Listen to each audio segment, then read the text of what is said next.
제주 해안에서 사진을 찍는 관광객들. 아름다운 풍광을 즐길 수 있지만 비싼 물가는 제주행을 고민하게 합니다. 여행 오기 때문에 아끼지 말고 많이 쓰자 하기는 하지만 그래도 딱 막상 가면 좀 많이 비싼데 하는 주춤하게 되는. 체감적으로 느끼기에는 좀 비싸다. 그래서 다른 사람들은 뭐 외국으로 많이 가지 않았나 이런 개인적인 생각이.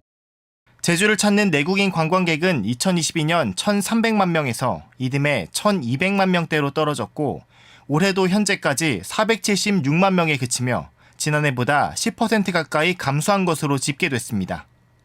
위기감이 커지는 가운데 제주도가 혁신을 선언했습니다. 관광업계와 전문가 등을 중심으로 비상대책위원회를 꾸리고 가칭 관광서비스센터도 설치해 불편 민원을 받아 해결책을 찾을 계획입니다. 특히 바가지 논란에 연말까지 관광지 물가 실태를 조사하고 빅데이터 관광물가 지수도 개발하기로 했습니다. 불편 물만상에 대한 적기 대응을 통해 국민들의 신뢰를 회복하고 만족도를 높여 제주 관광에 재도약할 수 있도록.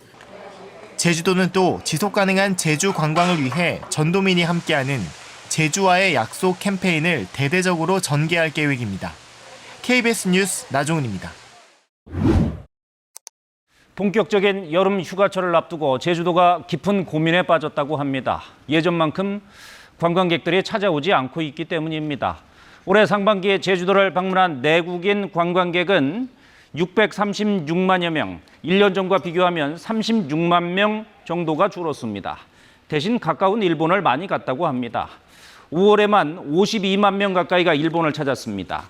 이렇게 해외여행이 풀린 영향도 있지만 제주 물가가 비싸서 안 간다는 얘기도 많습니다. 최근 온라인에서 통갈치 한 마리 조림이 16만 원이었다는 글이 폭발적인 반응을 불러일으키기도 했습니다. 실제로 그런 건지 통갈치가 어느 정도 크기인지 알려지진 않았지만 이 정도로 반응이 많았다는 건 그만큼 많은 사람들이 제주 먹거리가 비싸다고 생각하고 있다는 반증이겠죠. 제주도는 비싼 음식만 파는 건 아니라고 항변합니다. 4,000원짜리 짜장면, 5,000원짜리 김치찌개를 파는 곳도 있습니다. 이렇게 저렴한 130여 개 식당 등을 착한 가격 업소로 선정했다고 어제 밝히기도 했습니다. 관광객들의 발길을 돌릴 수 있을지 함께 지켜보시죠. 지금까지 이슈 키워드였습니다. 가수 이효리 씨의 남편으로 잘 알려진 이상순 씨가 운영하는 제주 카페가 다음 달 문을 닫습니다.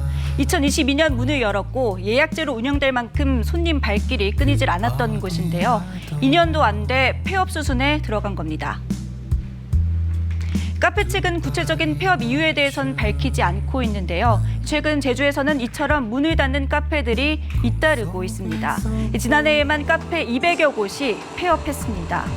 제주 카페들이 하나둘씩 사라지는 이유는 뭘까요? 우선 한 집 건너 한 집으로 카페들이 우후죽순 생겨나면서 특색은 사라지고 치열한 경쟁만 남았다는 겁니다. 제주 지역 커피 음료점은 1월 말 기준 2,100여 곳으로 5년 새 2배 이상 사업자 수가 늘었는데요. 창업 문턱이 상대적으로 낮기 때문으로 분석됩니다. 하지만 물가 급등 속 출혈 경쟁으로 이어지며 폐업이 잇따르고 있다는 분석입니다. 해외여행이 늘면서 내국인 관광객이 감소한 것도 원인으로 꼽힙니다. 지난해 제주를 찾은 내국인 관광객은 1,266만여 명으로 전년보다 8%가량 줄었습니다. 체류 기간도 2021년 평균 4.57일에서 지난해엔 3.65일로 거의 하루가 줄었습니다. 제주도는 이런 상황을 고려해 관광객에게 환경오염 처리 비용의 일부를 부과하려고 했던 제주 환경보전 분담금 도입을 유보했습니다.